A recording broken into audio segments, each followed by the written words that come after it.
प्रभुं प्राणनादं विभुं विश्वनाथं जगन्नाथनाथं सदानन्दभाजम् भवद्भव्यभूतेश्वरं भूतनाथं शिवं शङ्करं शम्भुमीशानमीडे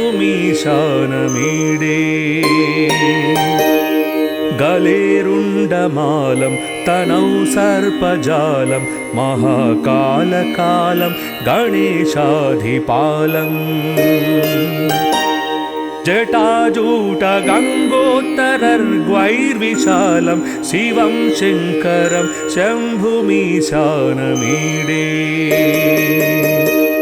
मुदामाकरं मण्डनं मण्डयन्तं महामण्डलं भस्मभूषाधरन्तम् अनादिं ह्यपारं महामोहमारं शिवं शङ्करं शम्भुमीशानमीडे तटाधोनिवासं महाट्टहासं महापापनाशं सदा सुप्रकाशम् गिरीशं गणेशं सुरेशं महेशं शिवं शङ्करं शम्भुमीशानमीडे गिरीन्द्रात्मजा सङ्गृहीतार्धदेहं गिरौ संस्थितं सर्वदा सन्निगेहम् परब्रह्म ब्रह्मादिभिर्वन्द्यमानं शिवं शङ्करं शम्भुमीशानमीडे कपालं त्रिशूलं कराभ्यां दधानं पदं भोजनं रायकामं ददानम् बलिवर्धयानं सुराणां प्रधानं शिवं शङ्करं शम्भुमीशानमीडे शरच्चन्द्रगात्रं गुणानन्दपात्रं त्रिनेत्रं पवित्रं धनेशस्य मित्रम् अपर्णाकळत्रं चरित्रं विचित्रं शिवं शङ्करं शम्भुमीशानमीडे हरं सर्पहारं चिदाभूविहारं भवं वेदसारं सदा निर्विकारम्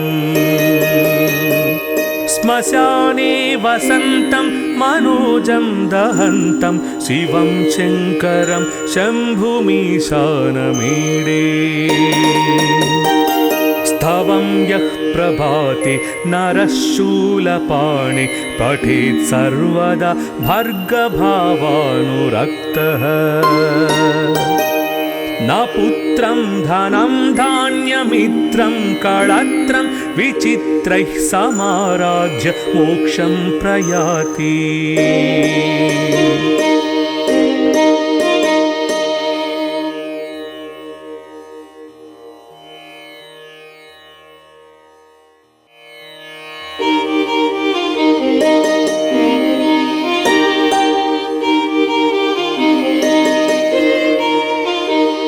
प्रभुं प्राणनादं विभुं विश्वनाथं जगन्नाथनाथं सदानन्दभाजम् भवद्भव्यभूतेश्वरं भूतनाथं शिवं शङ्करं शम्भुमीशानमीडे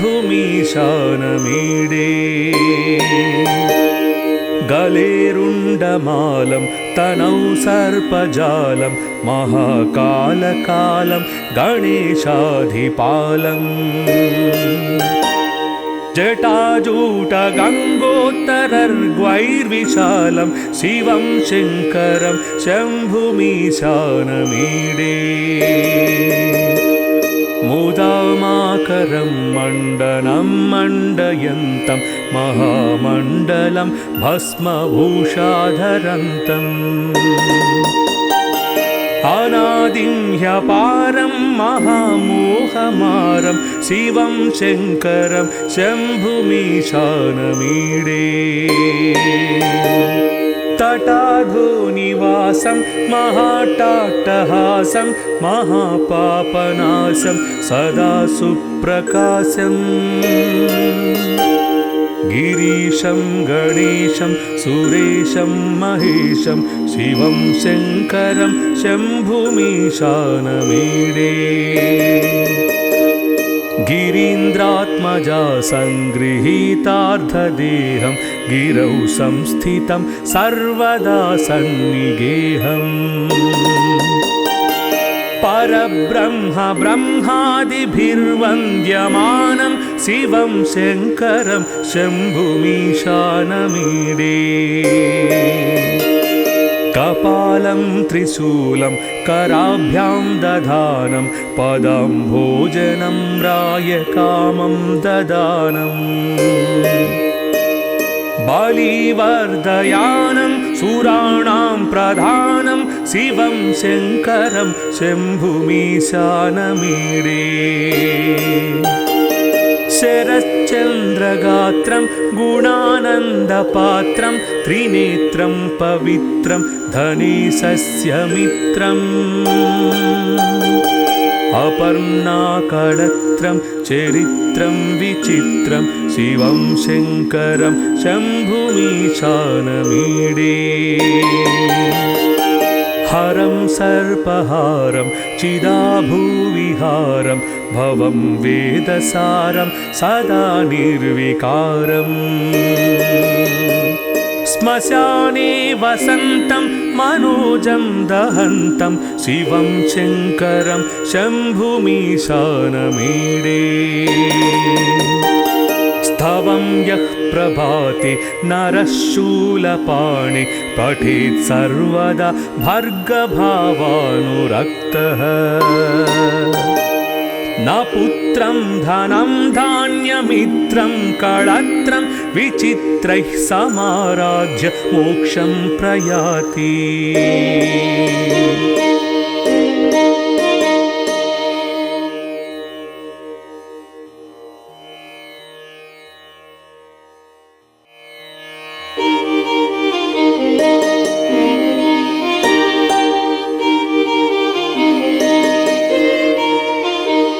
प्रभुं प्राणनादं विभुं विश्वनाथं जगन्नाथनाथं सदानन्दभाजम् भवद्भव्यभूतेश्वरं भूतनाथं शिवं शङ्करं शम्भुमीशानमीडे गलेरुण्डमालं तनौ सर्पजालं महाकालकालं गणेशाधिपालम् जटाजूटगङ्गोत्तरर्ग्वैर्विशालं शिवं शङ्करं शम्भुमीशानमीडे मुदामाकरं मण्डनं मण्डयन्तं महामण्डलं भस्मभूषाधरन्तम्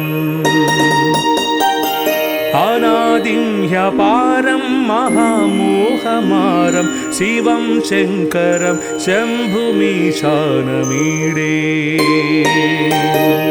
तटाधोनिवासं महाट्टाट्टहासं महापापनाशं सदा सुप्रकाशम् गिरीशं गणेशं सुरेशं महेशं शिवं शङ्करं शम्भुमीशानमीडे गिरीन्द्रात्मजा सङ्गृहीतार्धदेहं गिरौ संस्थितं सर्वदा सन्निगेहम् परब्रह्म ब्रह्मादिभिर्वन्द्यमानं शिवं शङ्करं शम्भुमीशानमीडे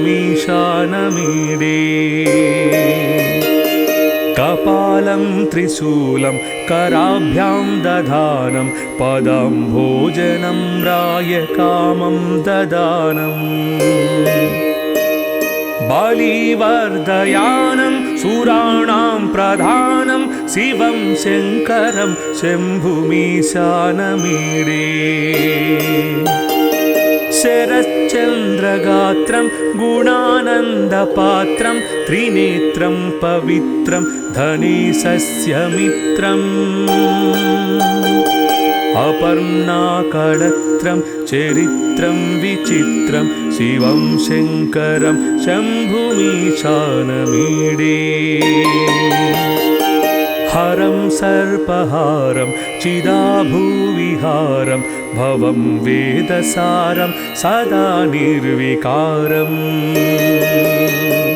श्मशाने वसन्तं मनोजं दहन्तं शिवं शङ्करं शम्भुमीशानमीडे स्तवं यः प्रभाते नरः शूलपाणे पठेत् सर्वदा भर्गभावानुरक्तः न पुत्रं धनं धान्यमित्रं कळत्रं विचित्रैः समाराज्य मोक्षं प्रयाति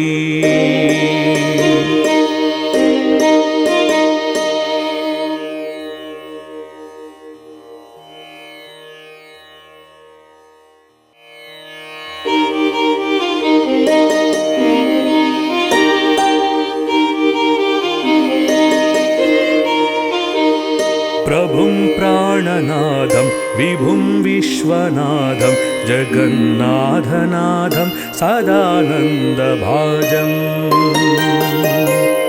भवद्भव्यभूतेश्वरं भूतनाथं शिवं शङ्करं शम्भुमीशानमीडे गलेरुण्डमालं तनौ सर्पजालं महाकालकालं गणेशाधिपालम्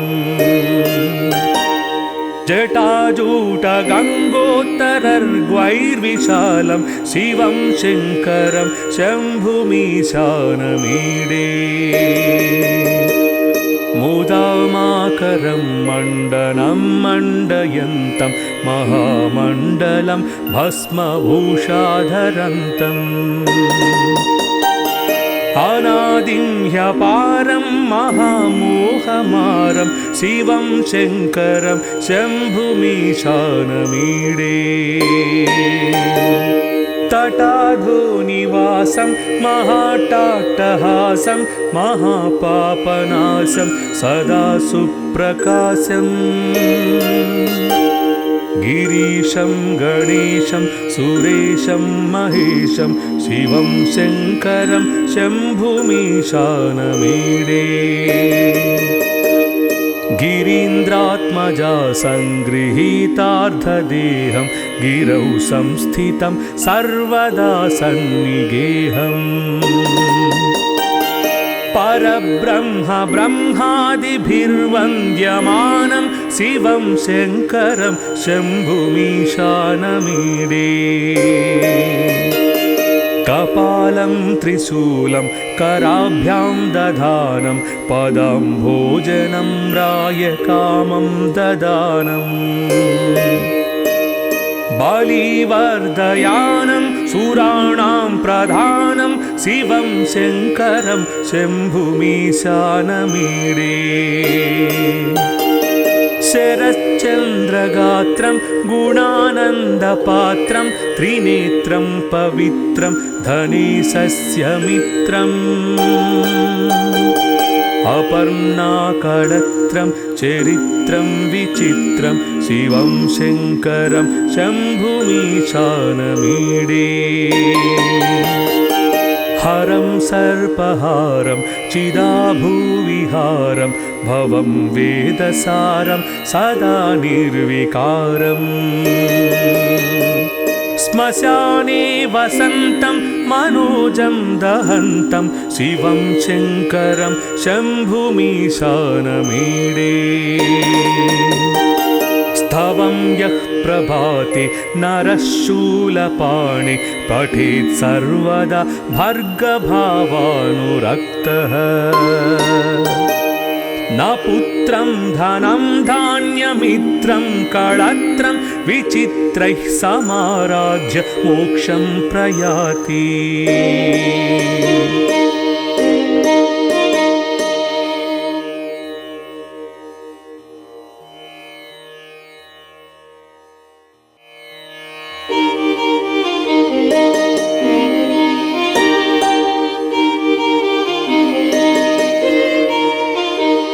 प्रभुं प्राणनादं विभुं विश्वनाथं जगन्नाथनाथं सदानन्दभाजम् भवद्भव्यभूतेश्वरं भूतनाथं शिवं शङ्करं शम्भुमीशानमीडे गलेरुण्डमालं तनौ सर्पजालं महाकालकालं गणेशाधिपालम् जटाजूटगङ्गोत्तरर्ग्वैर्विशालं शिवं शङ्करं शम्भुमीशानमीडे मुदामाकरं मण्डनं मण्डयन्तं महामण्डलं भस्मभूषाधरन्तम् अनादिं ह्यपारं महामोहमारं शिवं शङ्करं शम्भुमीशानमीडे तटाधोनिवासं महाट्टाट्टहासं महापापनाशं सदा सुप्रकाशम् गिरीशं गणेशं सुरेशं महेशं शिवं शङ्करं शम्भुमीशानमीडे गिरीन्द्रात्मजा सङ्गृहीतार्धदेहं गिरौ संस्थितं सर्वदा सन्निगेहम् परब्रह्म ब्रह्मादिभिर्वन्द्यमानं शिवं शङ्करं शम्भुमीशानमीडे कपालं त्रिशूलं कराभ्यां दधानं पदं भोजनं रायकामं ददानम् बलिवर्धयानं सुराणां प्रधानं शिवं शङ्करं शम्भुमीशानमीडे शरच्चन्द्रगात्रं गुणानन्दपात्रं त्रिनेत्रं पवित्रं धनेशस्य मित्रम् अपर्णाकळत्रं चरित्रं विचित्रं शिवं शङ्करं शम्भुमीशानमीडे हरं सर्पहारं चिदाभूविहारं भवं वेदसारं सदा निर्विकारम् श्मशाने वसन्तं मनोजं दहन्तं शिवं शङ्करं शम्भुमीशानमीडे स्तवं यः प्रभाते नरः शूलपाणे पठेत् सर्वदा भर्गभावानुरक्तः न पुत्रं धनं धान्यमित्रं कळत्रं विचित्रैः समाराज्य मोक्षं प्रयाति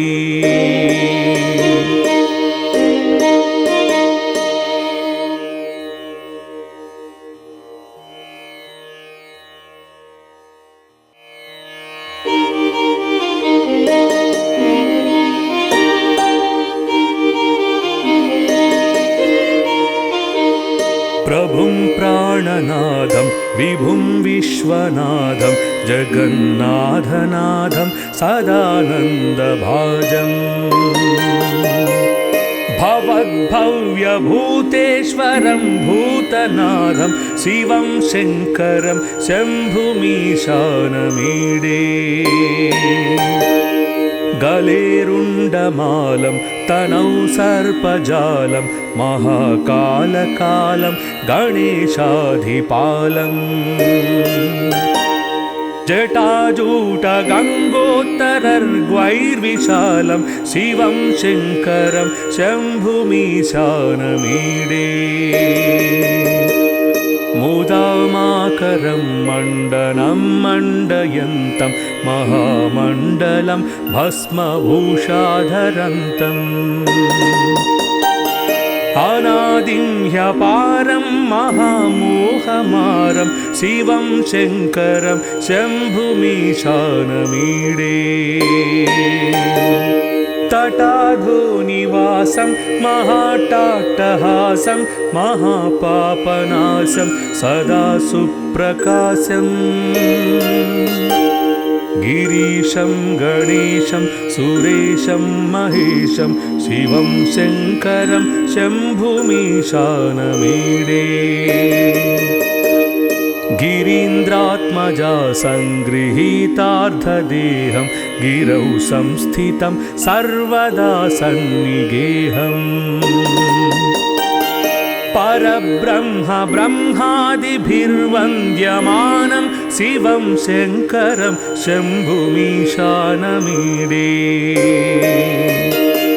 कपालं त्रिशूलं कराभ्यां दधानं पदं भोजनं रायकामं ददानम् बलिवर्धयानं सुराणां प्रधानं शिवं शङ्करं शम्भुमीशानमीडे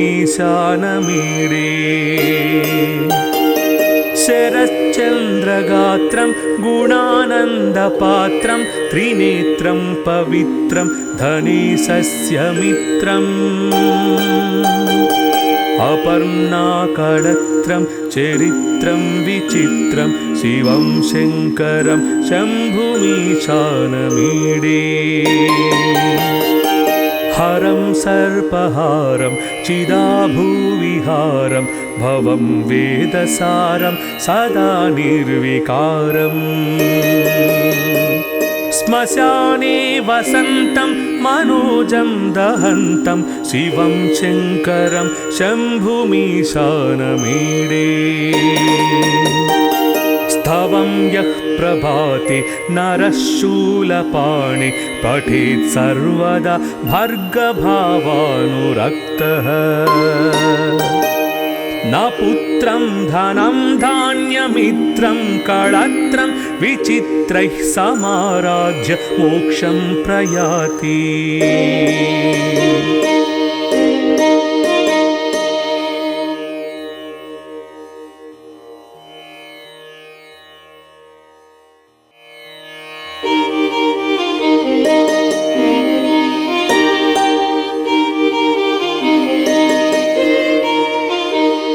प्रभुं प्राणनादं विभुं विश्वनाथं जगन्नाथनाथं सदानन्दभाजम् भवद्भव्यभूतेश्वरं भूतनाथं शिवं शङ्करं शम्भुमीशानमीडे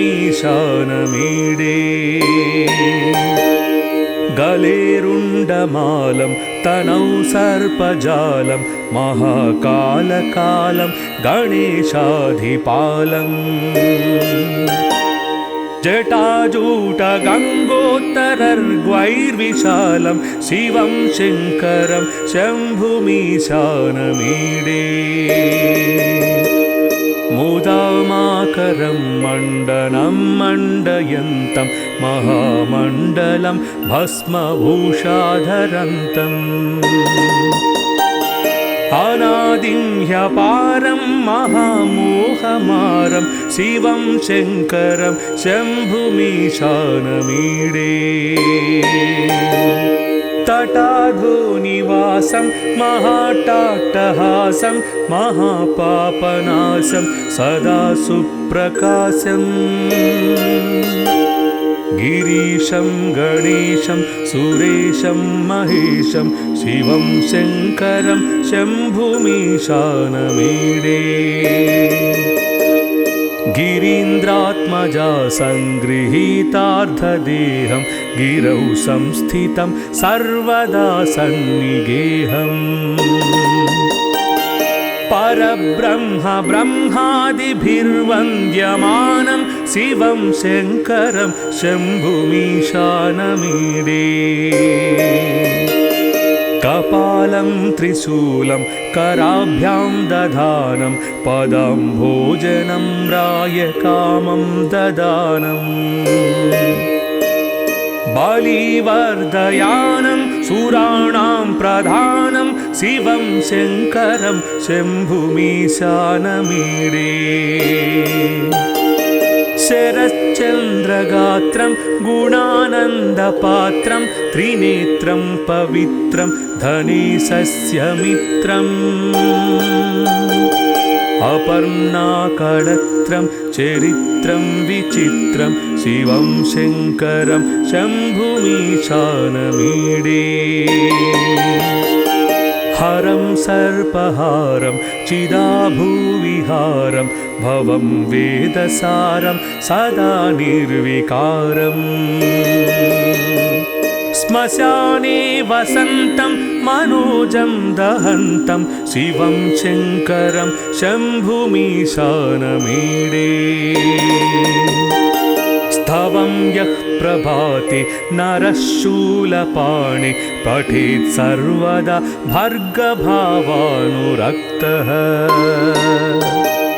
न पुत्रं धनं धान्यमित्रं कळत्रं विचित्रैः समाराज्य मोक्षं प्रयाति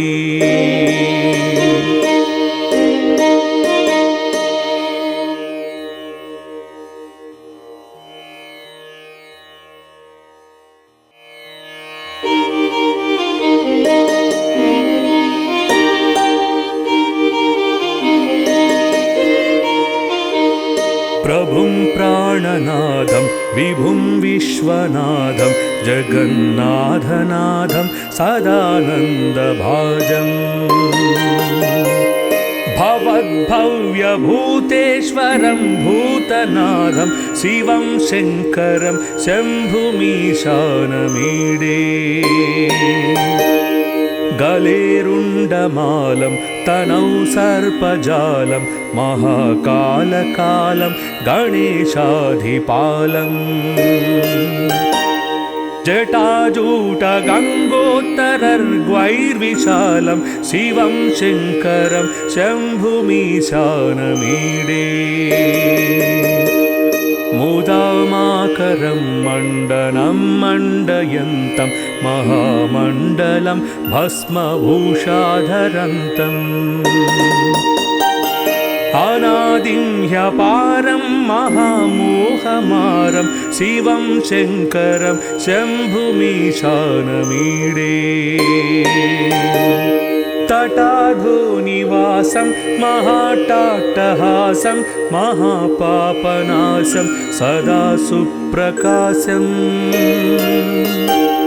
गिरीशं गणेशं सुरेशं महेशं शिवं शङ्करं शम्भुमीशानमीडे गिरीन्द्रात्मजा सङ्गृहीतार्धदेहं गिरौ संस्थितं सर्वदा सन्निगेहम्